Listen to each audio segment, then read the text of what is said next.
Итак, дорогие друзья, это не реклама, это реально рабочая вещь. То, что я купил такую штучку для снега убрать, она мало то, что сейчас машину намыл, мало то, что она еще продувает четко.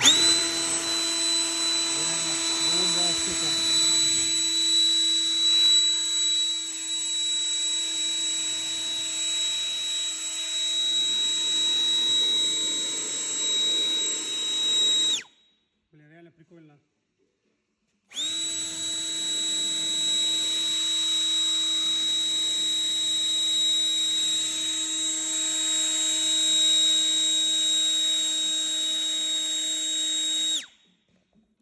Крутая штука. Ручки, зеркала, когда продуваешь, лючки бензобака продуваешь, вообще бомбовые на самом деле.